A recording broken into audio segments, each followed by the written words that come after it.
What's up, guys? We're back with another episode. Today we have the privilege of being with the one and only Mr. Castillo. How are you, bro?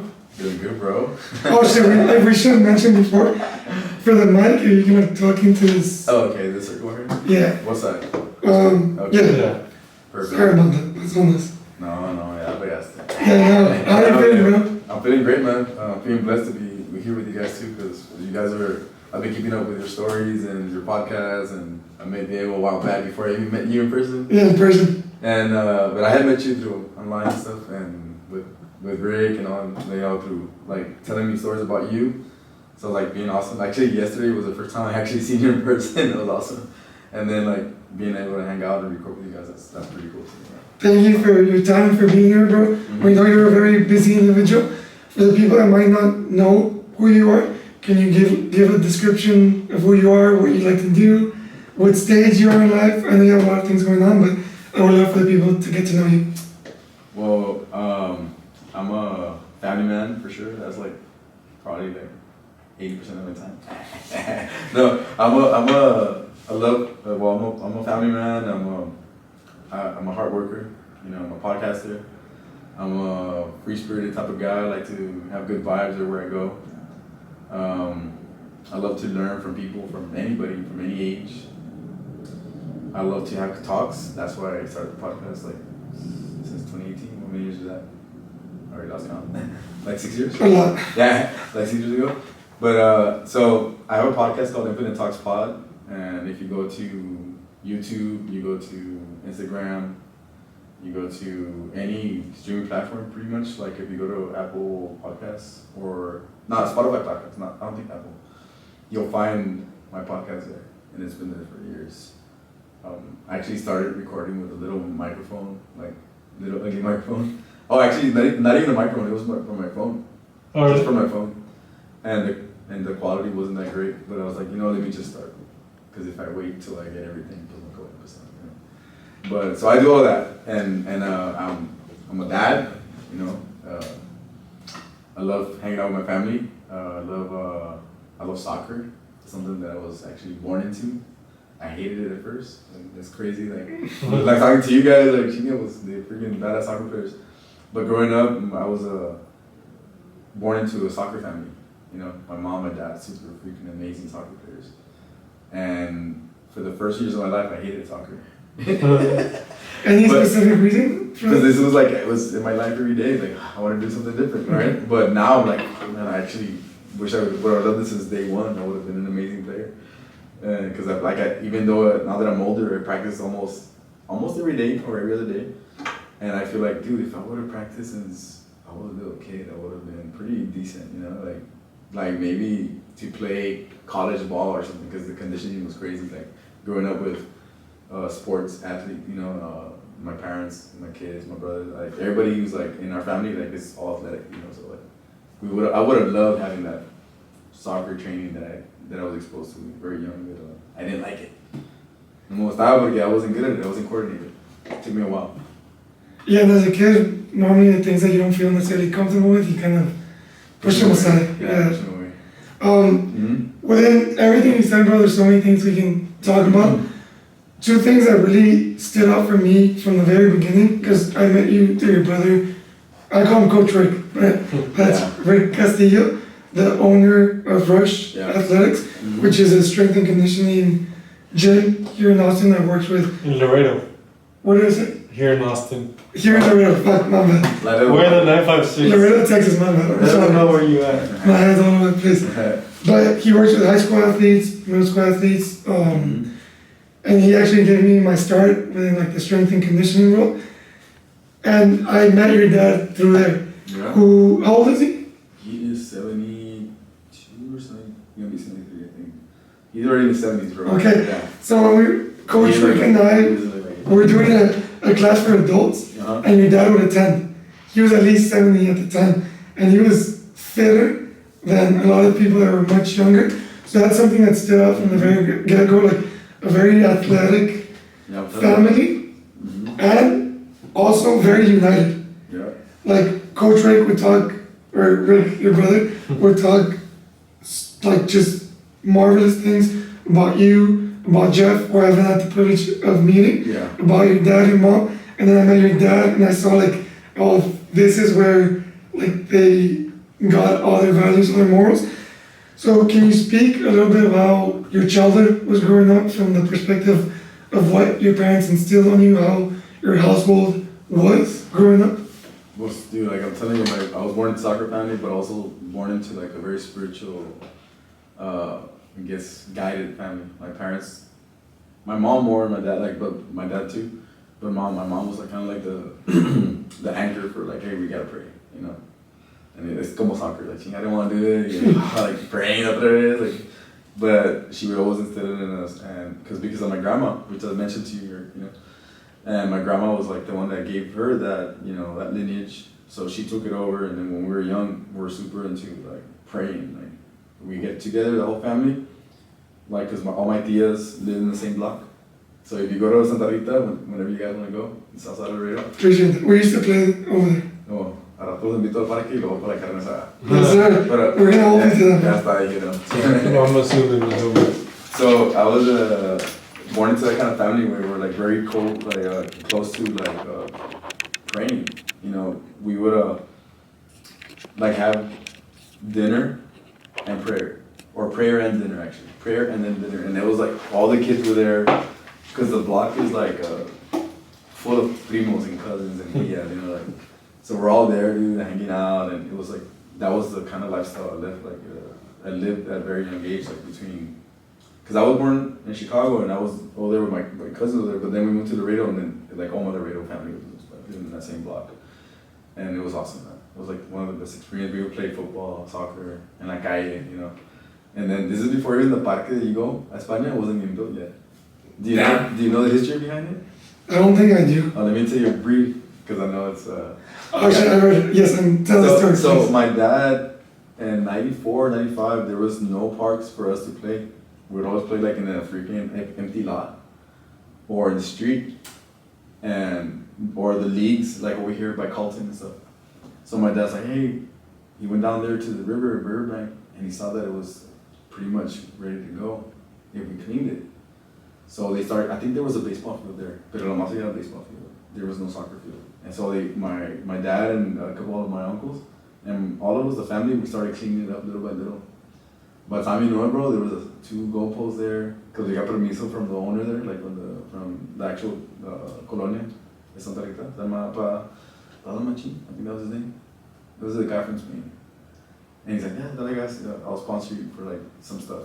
So we cleaned it up, he put the goalposts in there, and we started playing soccer there, man. That's how in 94, 95, I think it was during one of was it 94? There was a World Cup here in the States, right? Yeah. You Wasn't guys, it for we weren't born then? yeah, you weren't born yet. Yeah. 92, I think. No, it was 94. No? No, because it was Mexico 86, and then it's 4 years. 90 and then 94. 94. Yeah, it was 94. It was something like, it was around that time. I don't know exact dates, but there's footage in the VHS that we're cleaning it out, and everybody's all the little kids, all the like. Hey, do you have access to that footage? I probably can get it. My dad has it somewhere. Okay. I would love to see that footage.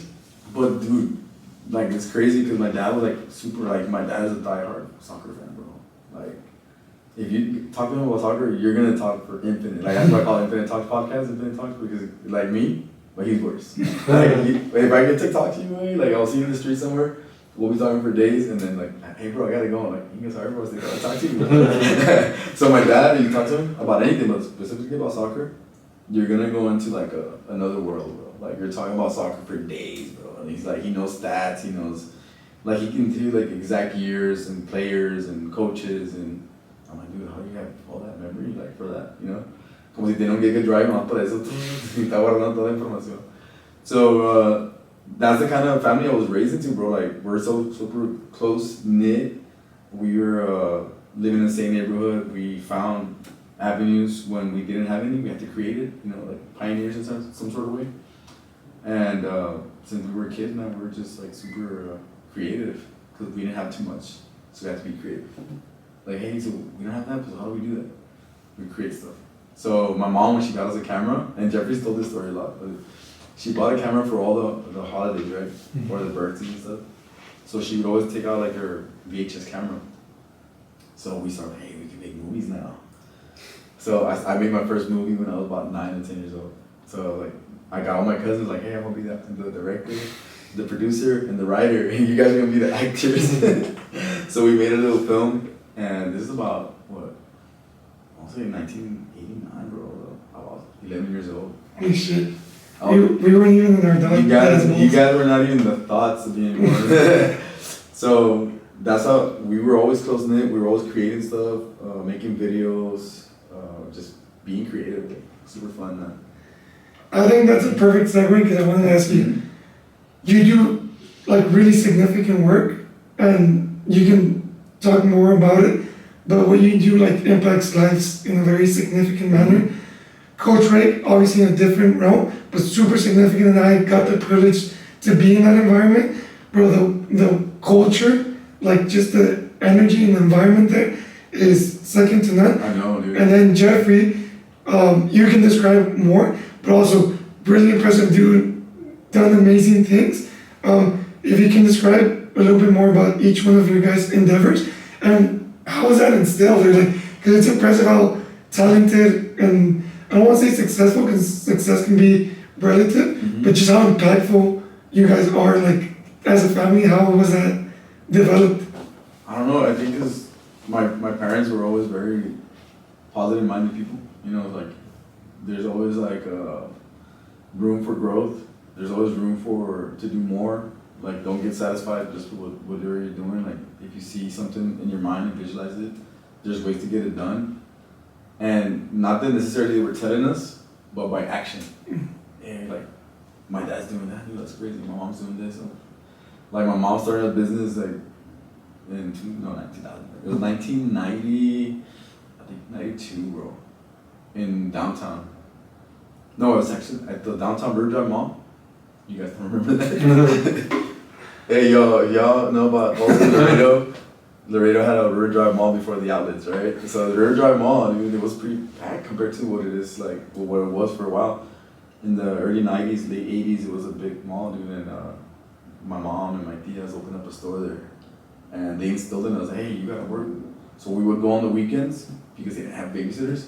And my brothers and I and my cousins were all there, like, hey, ayúdanos con esto. And we're like, like, we're freaking child labor. We're like, no existía eso todavía. What were you guys selling?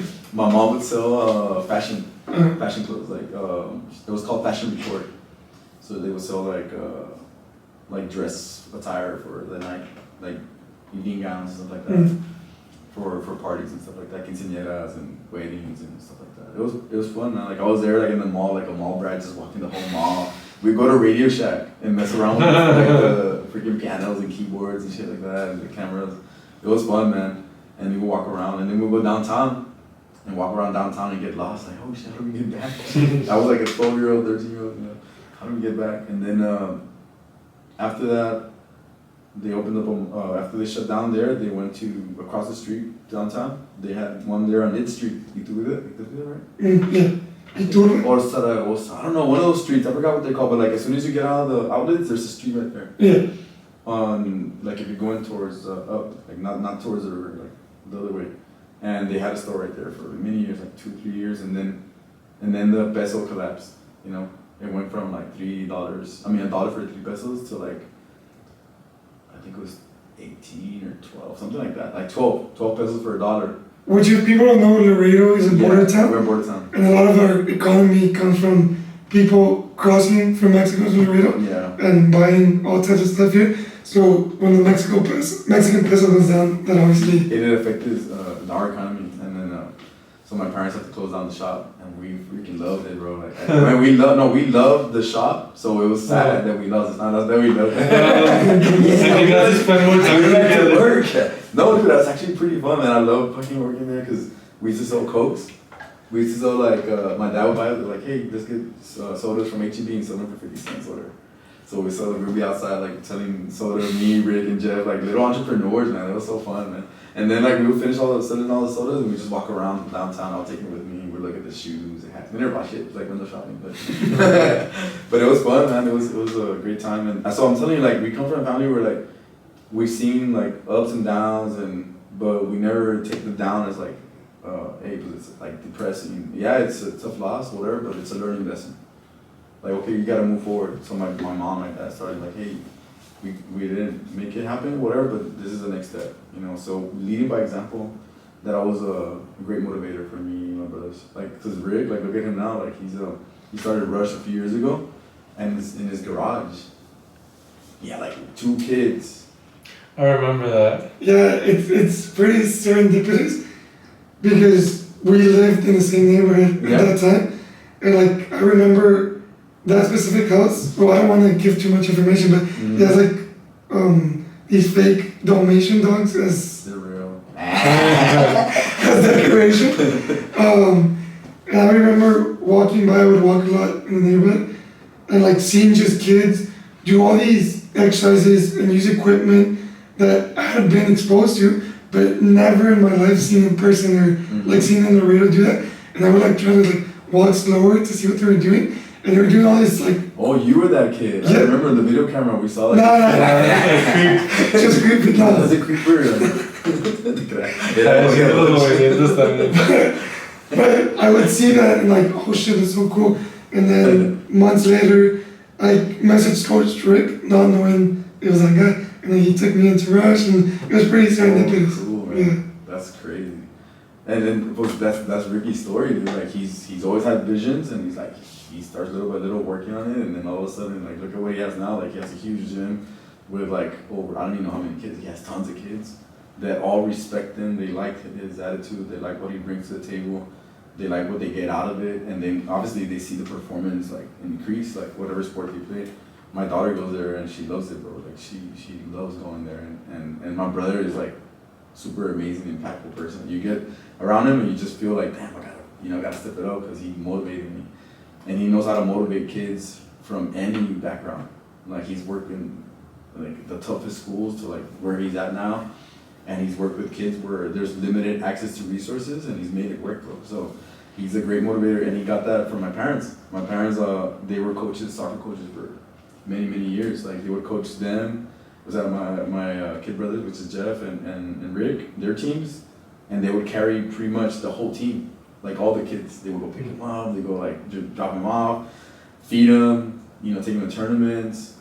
So Rick and I and Jeff, we all saw that growing up, like that motivation, like, bro, hey, here's a coach, bro. You need to motivate these kids. You need to teach them right, and you need to be there for them, like to excel. Like just because they think they're not gonna be able to do it, we need to get in their mind, like, no, bro, you can freaking do this, bro. It's powerful. Like you're more powerful than you think you are.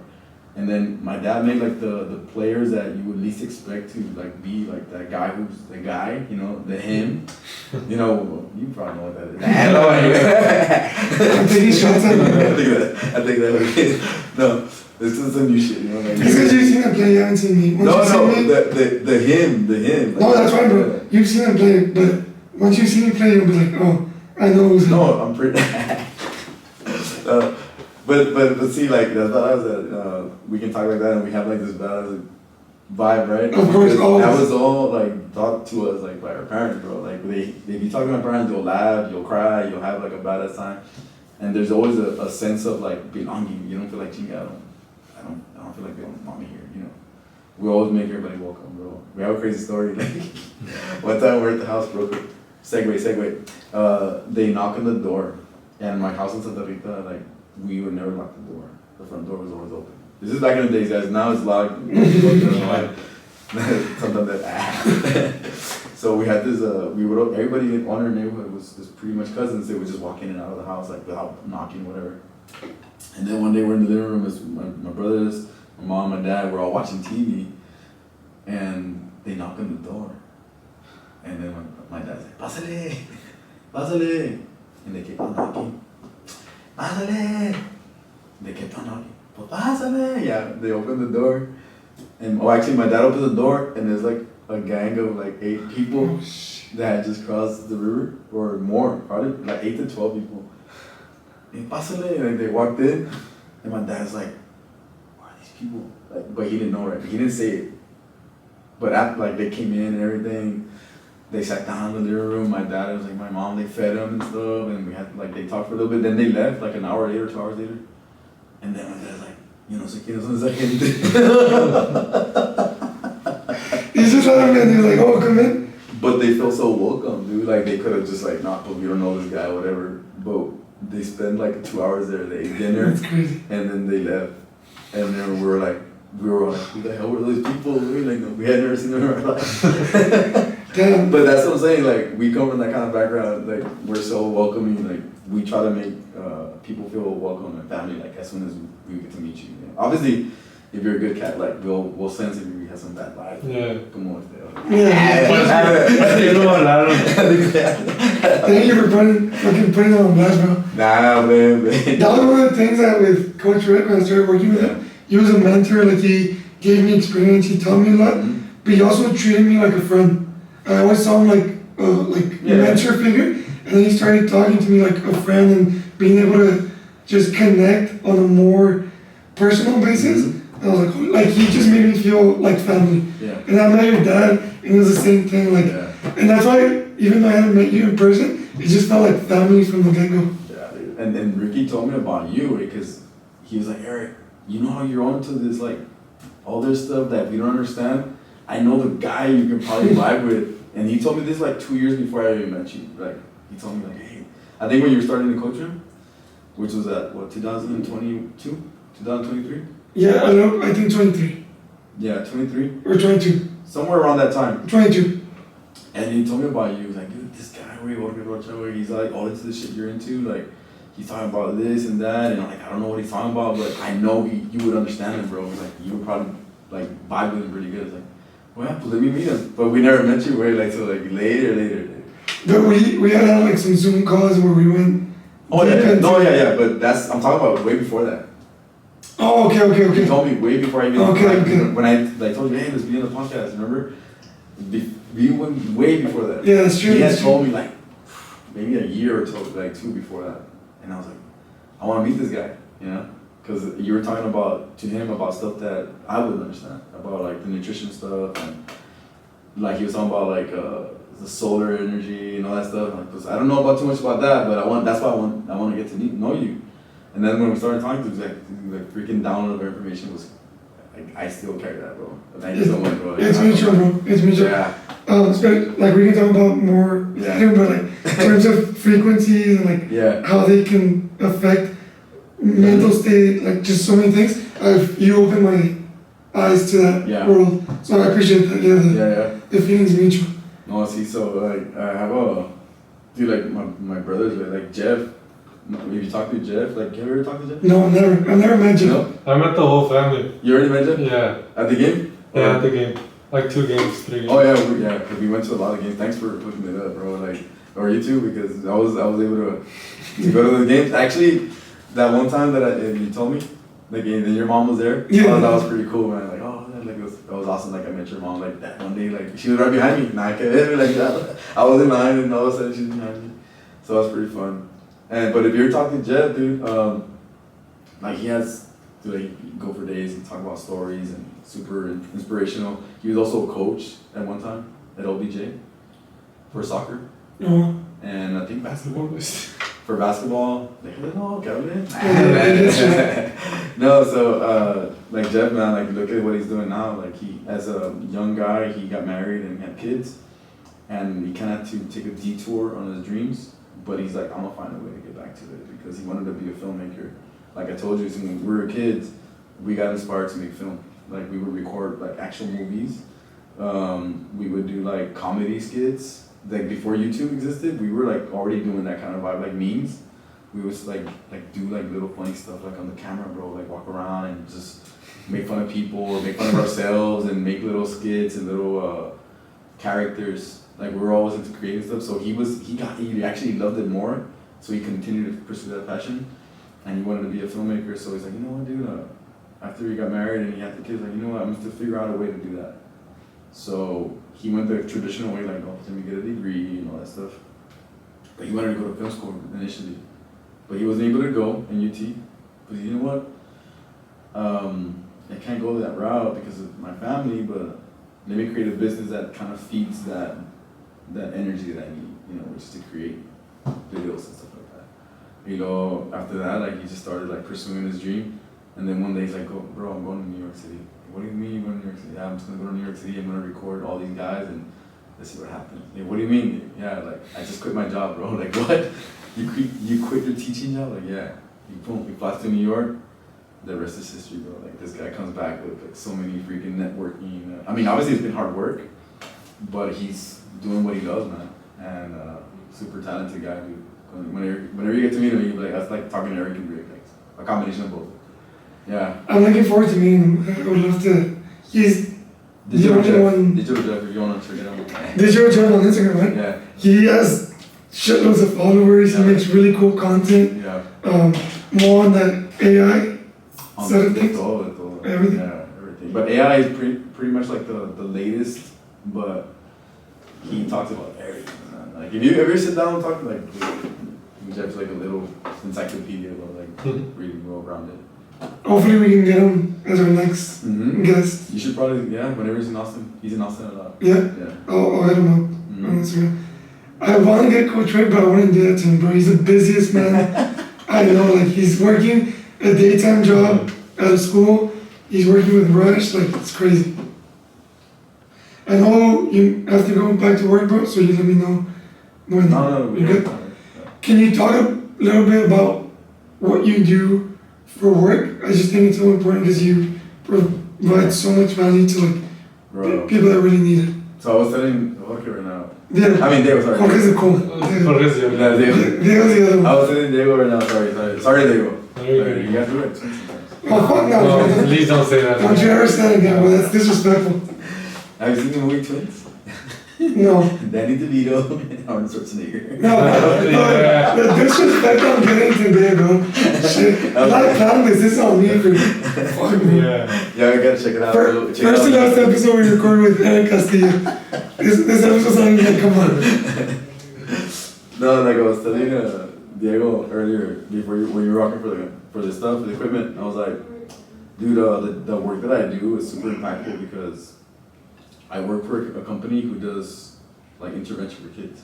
So we're a nonprofit, and we work with families that have kids under the age of 3, and like let's say they're born with a disability or they're born with a delay, or like as they grow they get a delay but they're under the age of 3. Let's say they can't walk, they can't talk, or they have a behavior like, oh, I don't know. So as a parent, like you don't know what to do, or like even though like one of these days when you guys have kids and you're a first-time parent, like you don't have a freaking guide, you know, so you don't know exactly what to expect from a child, and you're like, you need that guidance and somebody to support you. So ECI provides that service. We'll provide that service to help out families that have a child that's a delay. Maybe the baby's 6 months and they're not rolling yet.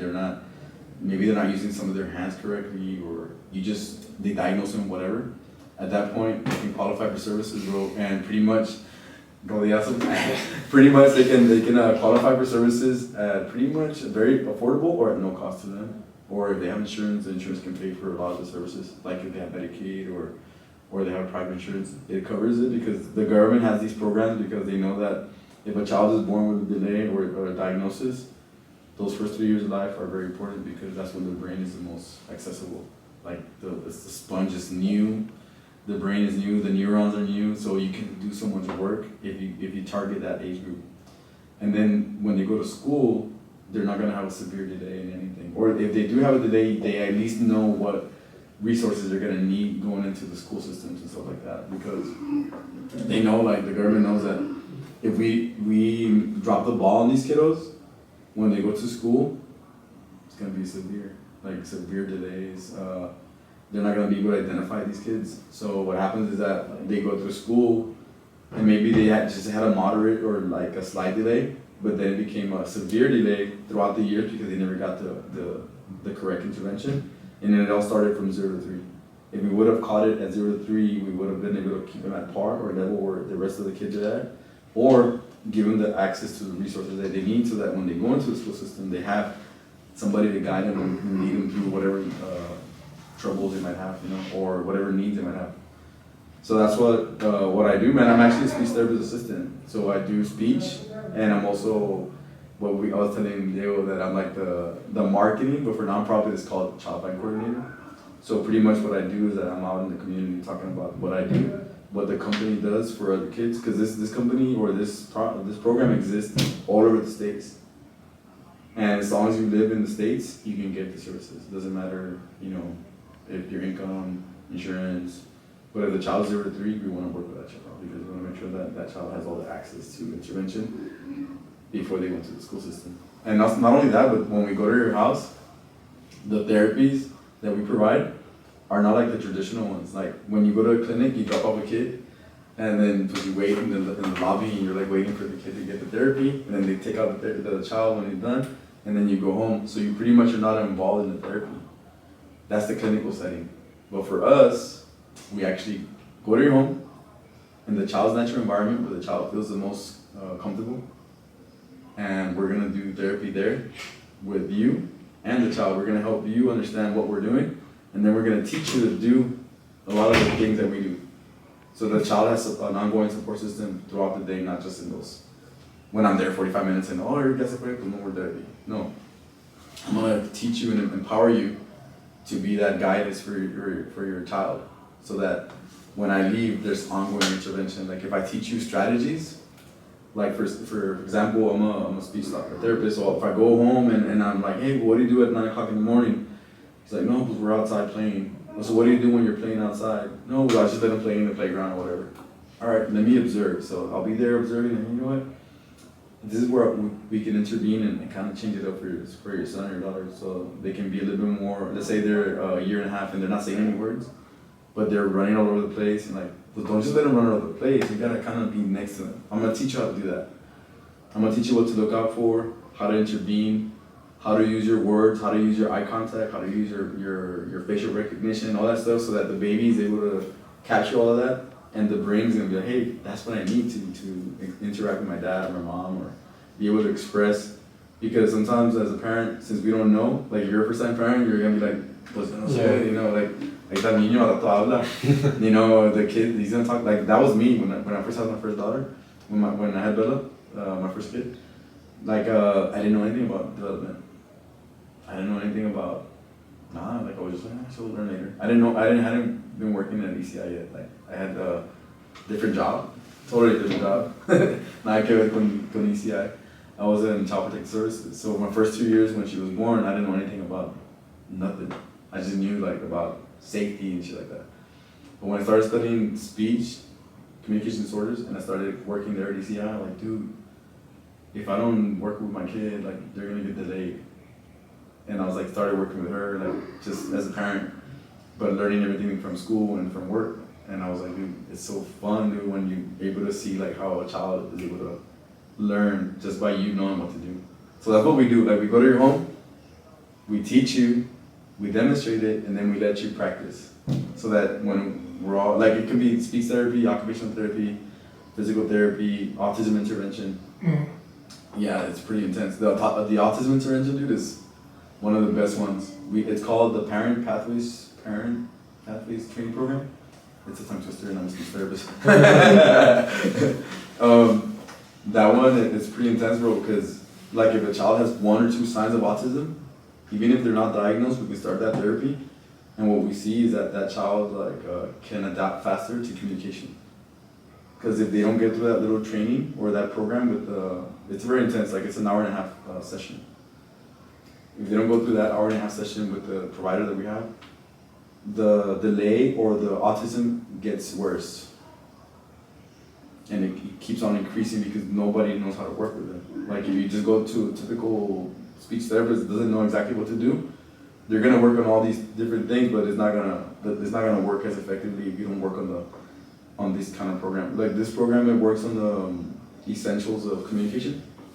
So when any baby is learning how to talk, especially one with autism, the first thing that we gotta work on is eye contact, pointing, gestures, and attunement, which means be able to attend to you or anything for more than a minute or two to be present in what you're trying to teach them. So that's an intense program. When they go through that program, dude, and let's say do a year, and then they come into the therapy that I do, the speech therapy, it's so much easier, bro. You're like, wow. This kid couldn't repeat, they couldn't do none of this stuff, they couldn't express, they were having tantrums, they were having all these behaviors because of the lack of language. But look at them now, like they can actually communicate. Maybe they're not saying words correctly or clearly, but they're trying. Or they're using gestures, they're using signs, or they can actually understand what you're telling them. Hey, can you bring me that toy? They'll bring you that toy. Like you can have like good communication. And then obviously with time, a lot of these kids do develop verbal expression, and some of them, they might not, but at least they're gonna have a good tool of how to go through like life, because the parents are gonna be trained, the support system around them is trained. So let us say one of the cool things about us is that if you, let's say you're working, but your mom's at home taking care of baby, I can go with grandma, and I'm gonna teach grandma. That's awesome. Yeah. That's beautiful. That's beautiful, man. That's God's work. That's life-changing work.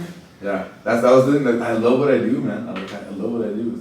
It's so amazing. I wish we would have known you when you was a kid. No, bueno. ¿Quieres que saque los trapos? Saca los trapos. No. You can't. No.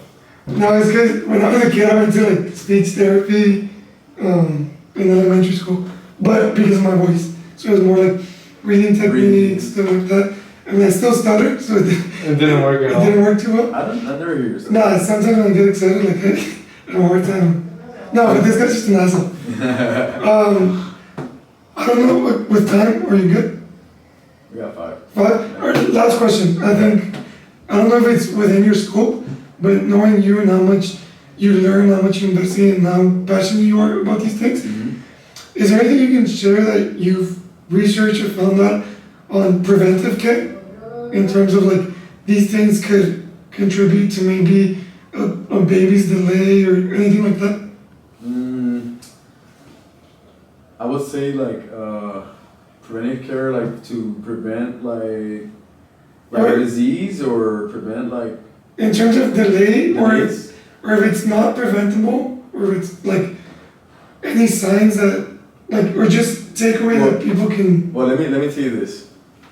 Every child, doesn't matter how severe or how delay or what diagnosis they might have, even when you start at day 1, let's say baby's born with Down syndrome on day 1, they're born today, they know the Down syndrome. If you start today or like tomorrow, within that first weeks of being born with the therapy, bro, that kid is gonna be all right. It's gonna be verbal, be able to do a lot of stuff. Obviously, depending on severity. I mean, it has to be. Depending on severity. Like I was telling Diego about my nephew, who was born with cerebral palsy, dude, and he had a lot of paralysis in his body. But we started as soon as possible, and like, hey, dude, I told my cousin, get on the program, let's work with him, and let's do as much as we can before the age of 3. Obviously, they're still continuing with therapies. He's already 4, but we've seen a dramatic, amazing, like on the way he can do stuff with his hands. He's still not walking yet, but I'm pretty sure with continued therapy and now with growth, now that he's getting bigger and older and stronger, he'd probably be able to walk at one point. But Hopefully it doesn't. Yeah. There's people in the next room and screaming and shit. No, so now he's able to read. Now he's able to like have a conversation with you. You can ask him questions. At one point, he was nonverbal. He was, hard to use his hands. Now he's able to use his hands a lot better with all the therapy he's been getting. And at the same time, any child, bro, even when they're in womb, in the utero, like when they're barely being conceived and like those first few weeks of them being in the womb and all that stuff, whatever you say, talk, feel, whatever vibration you put on that child is gonna develop or not develop the brain. So if there's a lot of stress around that home because of physical abuse, domestic violence, drug abuse, all kinds of abuse, that child's brain, when it's developing, is gonna be already starting to lack some neurons because it's already being into stress. Like, so when stress is in your body, in your brain, it shuts down parts of your brain. So what happens is that when they're born, they're gonna be born with delays. They're not gonna be physical, but you're gonna be starting noticing shit like the behavior's off, something's off here. A lot of the kiddos that are going through like these kind of traumas, when they're born, because obviously we don't know, but then maybe like when they're 3 to 18 months, we start seeing like all these behaviors, lack of learning, cognitive disabilities. This is where unfortunately, like a lot of these kiddos, if they don't get treated at the right time, they might have a mental health issue, like a mental health disorder, like what do you call that? Does any of those, like the hard ones, like schizophrenia, like bipolar disorder, eventually they'll develop that if they don't get treated at a very young age. Especially the ones that are like if the mom and the dad had domestic violence, the child was, abused.